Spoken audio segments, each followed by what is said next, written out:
My dear candidate, रोज़गार की बात में कुछ बातें जो हम लोग सीखते हैं, जो बातें कंपनीज़ की रिक्वायरमेंट के हिसाब से आती हैं, वो थोड़ी सी बातें आपके साथ संडे को मौका मिलता है रोज़गार की बात करने का, तो जो थोड़ी सी मदद करता है आपको भी और हमें भी। बहुत सारी चीज़ें सीखते हैं उसको शेयर करने का मौका मिलता है। माय डियर कैंडिडेट, अभी जो कुछ चीज़ें ऑब्जर्वेशन में आई कि जब एक कैंडिडेट, सपोज़ करिए कैंडिडेट नॉर्मल पूछता है आज ये एमबीए कर लेते हैं तो क्या होता है, एमबीए करने से क्या हमें जॉब में फ़ायदा मिल जाता है, क्या क्या हमें मिल जाता है, अगर एमबीए कर लें, कोर्स कर लें तो क्या फ़ायदा मिलता है। अभी कई कैंडिडेट मैंने देखा और कई लोग ऐसे बता भी देते हैं कि अगर ये कर लो, ये जर्नलिज्म की पढ़ाई कर लो, ऐसे कर लो तो ये मिल जाएगा। लोगों के दिमाग में ये बातें रहती हैं और अभी ये सब बातें चल रही होती हैं लगातार, और लोग एक दूसरे से पूछते हैं अच्छा कहाँ से क्या कर लें जिससे कुछ अच्छा मौका मिल जाएगा। माय डियर कैंडिडेट, हम सब लोगों को समझना पड़ेगा, दो तरीके से आपको जॉब मिलती है। जब आप जॉब के पास जाते हैं या जॉब आपके पास आता है। जॉब जब आपके पास आता है इसका मतलब ये कि आप जिस जगह से जो भी पढ़ाई कर रहे हैं या जो भी आपकी प्रोफाइल है वो जेडी जो कंपनी की रिक्वायरमेंट है उसके हिसाब से पूरा मैच कर लिया होता है और वो तुरंत आपको कॉल करते हैं, बुला लेते हैं।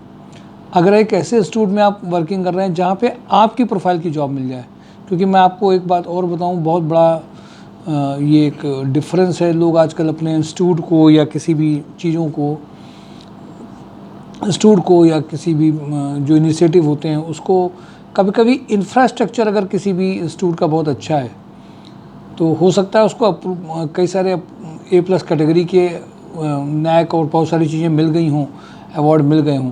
बट अगर आप सही पूछिए कि उसमें कितने लोगों का प्लेसमेंट हुआ है, अपनी मर्जी का प्लेसमेंट हुआ है कि नहीं हुआ है, कितने लोगों की जॉब लगी है और कितना वो उसी प्रोफाइल में हुआ है जिसमें उन्होंने किया, इसके आंसर में आप सरप्राइज हो जाएंगे जब देखेंगे कि इंस्टीट्यूट की जो पैरामीटर हैं किसी एक को जज करने के, वो बिल्डिंग के बेसिस पे जाना है।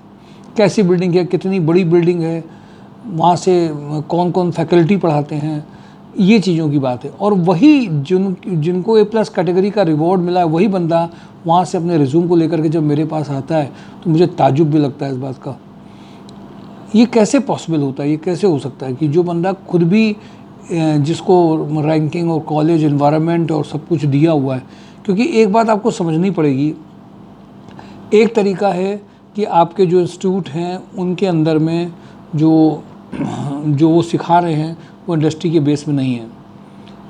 इसीलिए अभी बार इनिशिएटिव लिया गया कि क्या किया जाए जिसमें कंपनीज़ के HR से बात करना गवर्नमेंट ने चालू किया है, सेंट्रल गवर्नमेंट ने, कि उनसे बात करें कि क्या हम डिज़ाइन करें जिससे उनको पैकेज और ज्वाइनिंग मिलना आसान हो। पहली बार ऐसा इनिशिएटिव किसी गवर्नमेंट की ओर से लिया गया, कम से कम HR को शामिल किया गया। अभी तक तो कोर्स डिज़ाइन करने के लिए कुछ एक टीम होती थी जो एक्सपीरियंस लोगों की वो बात करती थी और वो अपना कोर्स डिज़ाइन कर देती थी, लेकिन ज़मीन में जो HR में समझते हैं कि हमें इन कंपनी की प्रोफाइल है उसके हिसाब से कुछ डिज़ाइन किया जाए, लेकिन वो भी आपको पता है ज़मीनी स्तर में उतर नहीं पाता है। किताबी बातें, सर्टिफिकेट बेस्ड बातें बहुत सारी हो जाती हैं। इसलिए माय डियर कैंडिडेट, एक बात समझनी है कि हम किसी इंस्टीट्यूट पे अगर कुछ करते हैं, जॉब के पास अगर वहाँ पे कंपनी आएगी क्यों? क्योंकि उनके पास में कुछ एक्सपीरियंस कैंडिडेट हैं या पुराने कैंडिडेट्स हैं या कुछ उन्होंने ऐसा किया है जिसके से उनको कंपनी लेने आ रही है। ये बहुत इंपॉर्टेंट है।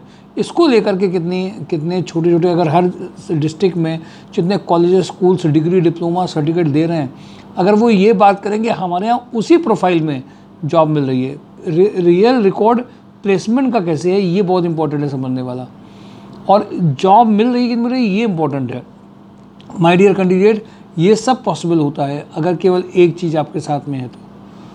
एक चीज़ चाहिए कि आपको ये समझना है कि उस कंपनी की रिक्वायरमेंट क्या है।